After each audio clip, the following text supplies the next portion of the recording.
प्रिय विद्यार्थियों,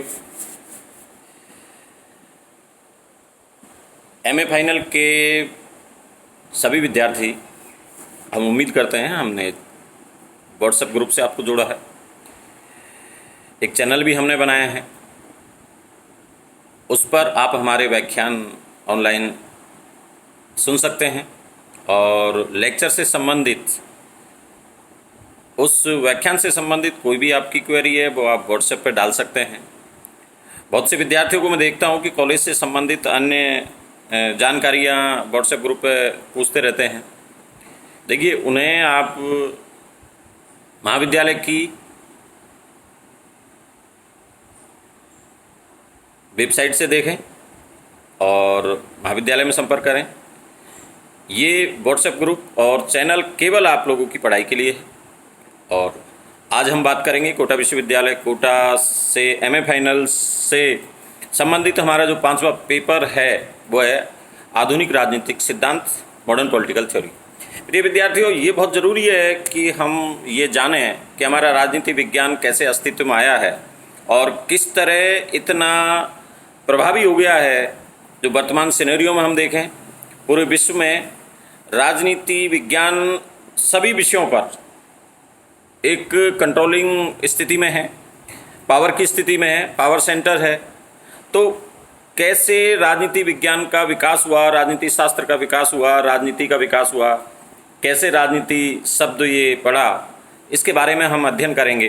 प्राचीन यूनान में सोफिस्ट विचारकों से लेकर आज तक जितने भी विद्वान हुए हैं, सबने राजनीति विज्ञान को परिभाषित करने का प्रयास किया है। हम सर्वप्रथम यदि बात करें तो यूनान में छोटे छोटे नगर राज्य हुआ करते थे और उन नगर राज्यों से ही राजनीति शब्द प्रचलित हुआ है।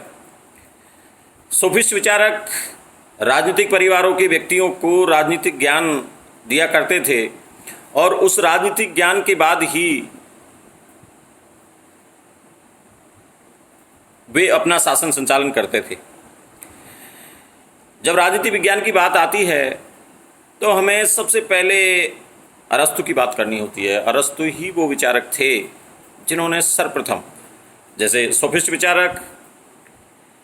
विचारकों के बाद प्लेटो और प्लेटो के बाद राजनीति विज्ञान को विज्ञान की दिशा में ले जाने का प्रयास सर्वप्रथम किया था, तो वो अरस्तु थे। अरस्तु ने कहा कि मनुष्य एक सामाजिक प्राणी है और सामाजिक प्राणी वह तब तक ही है जब समाज में एक दूसरे व्यक्ति से रिलेटेड रहता है, संबंधित रहता है, एक दूसरे की आपूर्ति, एक दूसरे की आत्मनिर्भरता एक दूसरे पर रहती है। जैसे हमारे राजनीति विज्ञान के विभिन्न विषयों से संबंधित हम बात करें, जिसे हम अंतर अनुशासनात्मक कहते हैं, जिसमें सभी सोशल साइंसेज, सभी समाज विज्ञान एक दूसरे से संबंधित होती हैं। तो इसके सब सर्वप्रथम दर्शन हमें अरस्तु के विचारों में मिलते हैं। उन्होंने कहा है कि मनुष्य एक सामाजिक प्राणी है और मनुष्य सभी प्राणियों में सर्वश्रेष्ठ है जब वो एक दूसरे से उम्मीद पालता है, उसकी उम्मीदें पूरी करता है, एक दूसरे के काम आता है। तो निश्चित रूप से जाहिर है कि वो सामाजिक प्राणी है। जो व्यक्ति अपने आप में पूर्ण है, दूसरे से उसका कोई लेना देना नहीं है, तो उसके लिए अरस्तु कहते हैं कि वो या तो पशु है या देवता है।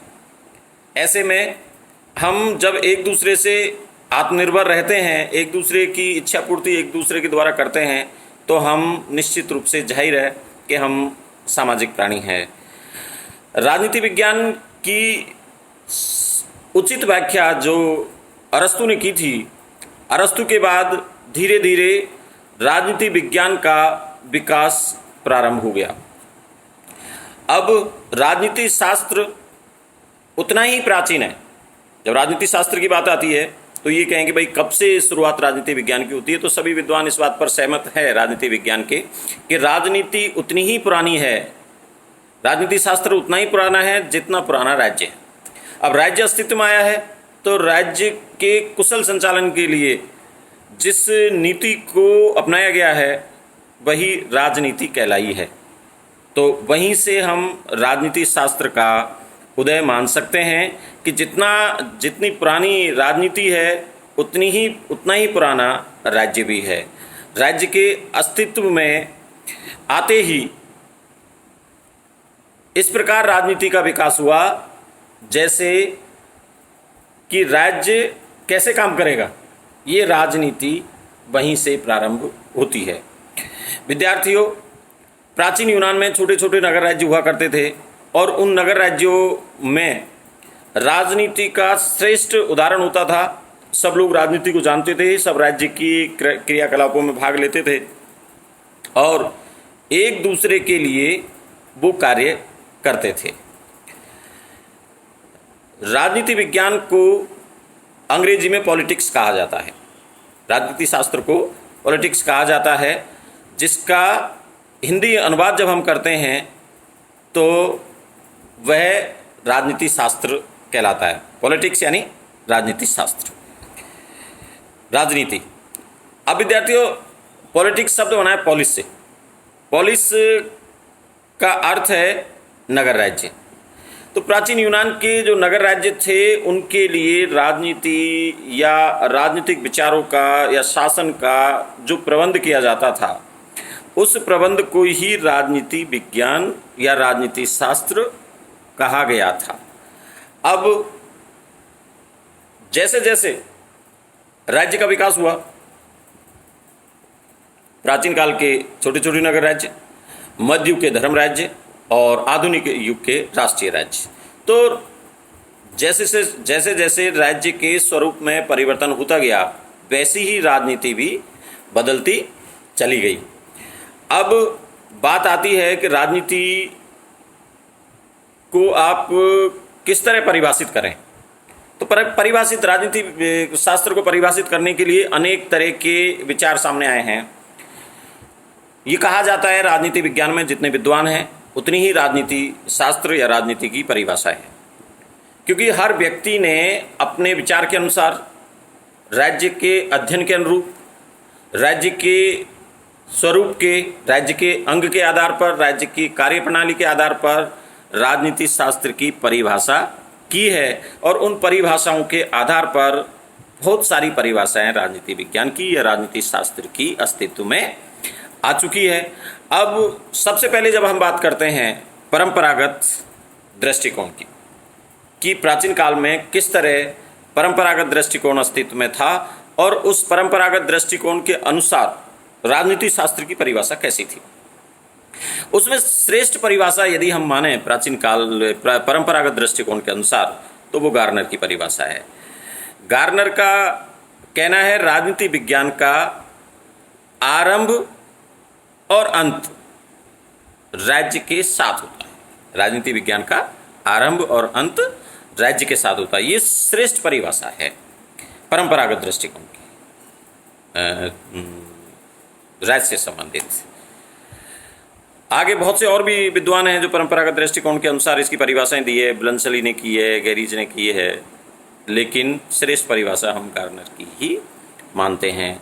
दूसरी परिभाषा परंपरागत दृष्टिकोण के अनुसार ही आती है सरकार से संबंधित।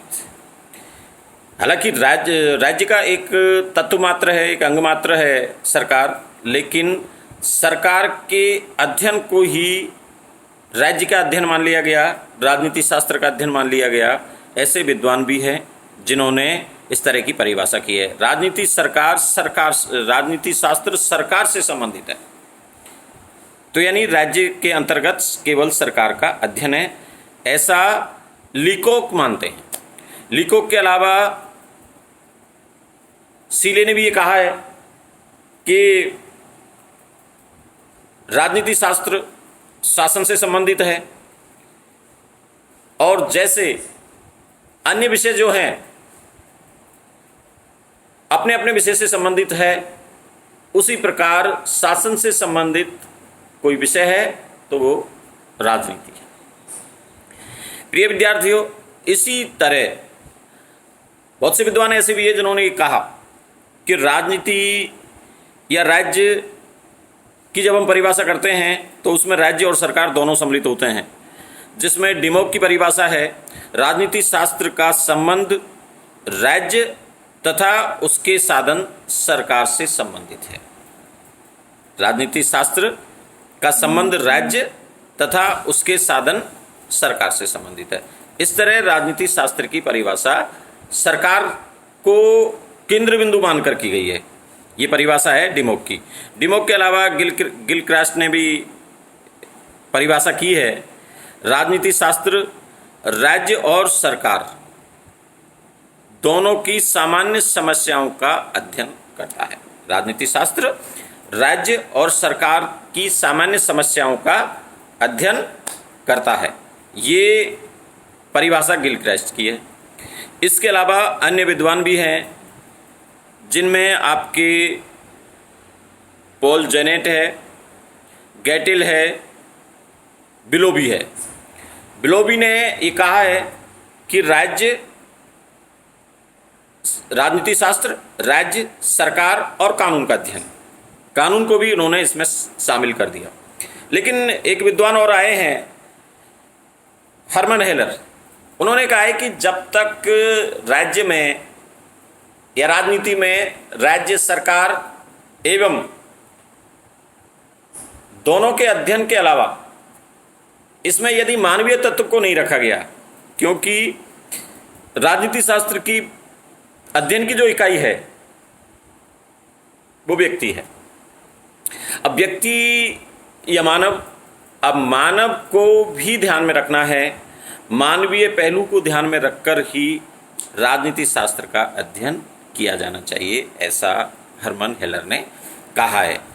विद्यार्थियों, ये परंपरागत दृष्टिकोण के अनुसार राजनीति शास्त्र की परिभाषाएं हैं, जिन्हें आपको एक बार मैं फिर दोहरा रहा हूं, आप इन्हें याद रखेंगे। राजनीति शास्त्र की जो परंपरागत दृष्टिकोण के अनुसार 3 तरीके से परिभाषाएं की गई है। नंबर 1, राज्य से संबंधित परिभाषा में गार्नर की परिभाषा सबसे बेटर है। राजनीति विज्ञान का आरंभ और अंत राज्य के साथ होता है। इसी प्रकार लीकोक की परिभाषा है, राजनीति शास्त्र सरकार से संबंधित है। और डिमोक ने दोनों को शामिल करते हुए परिभाषा दी है, राज्य और सरकार दोनों का अध्ययन है। राजनीति शास्त्र का संबंध राज्य तथा उसके साधन सरकार से संबंधित है। तो विद्यार्थियों, ये इस तरह की परिभाषाएं हैं। इन परिभाषाओं को आप याद रखते हुए राजनीति विज्ञान का अध्ययन करें और परंपरागत दृष्टिकोण को आपको याद रखना है। थोड़ा सा इसी में आगे हम चलते हैं कि परंपरागत दृष्टिकोण जब अस्तित्व में आया है तो परंपरागत दृष्टिकोण में ज़्यादा से ज़्यादा राजनीति शास्त्र को या राजनीति को आदर्शवादी रखा गया है। इसमें एक ऐसी व्यवस्था चाहते हैं विद्वान, राजनीति शास्त्र के जो पुरोधा हैं, चाहे हम प्लेटो की बात करें, चाहे अरस्तु की बात करें, चाहे बाद में संत ऑगस्टाइन की बात करें, सिसरो की बात करें, ग्रीन की करें, हीगल की करें, जिसमें राज्य को एक आदर्श के रूप में देखा है और एक ऐसा आदर्श राज्य बनता है जो जनसाधारण की सभी समस्याओं का समाधान चाहते हैं। तो उन परिभाषाओं को ध्यान में रखते हुए आपको याद रखना है सबसे पहले तो कि जो परंपरागत दृष्टिकोण है वो प्रारंभ होता है प्लेटो से। प्लेटो की सुप्रसिद्ध पुस्तक है रिपब्लिक में प्लेटो कहते हैं कि आदर्श राज्य स्थापित करना चाहिए और आदर्श राज्य वह स्थिति है जहां सभी मनुष्य आराम से जीवन यापन कर सकते हैं और शासन बहुत बेहतरीन तरीके से किया जा सकता है। तो ये रिपब्लिक में लिखा है प्लेटो की पुस्तक। उसके बाद में और दूसरे विद्वान जो आए हैं, उन्होंने सिसरो की जब बात करें हम तो उनका पूरा दर्शन न्याय पर आधारित था। संत ऑगस्टाइन की बात है, संत ऑगस्टाइन ने अपनी पुस्तक द सिटी ऑफ गॉड में ईश्वरीय राज्य की अवधारणा का उल्लेख किया है। ईश्वरीय राज्य एक ऐसा राज्य जिसमें आपके हर कार्य के लिए ये माना गया है कि ईश्वर ने इस राज्य को बनाया है और हम सब राज्य के आदेशों की केवल पालना करेंगे। राज्य हमारे अच्छे के लिए अस्तित्व में आया है।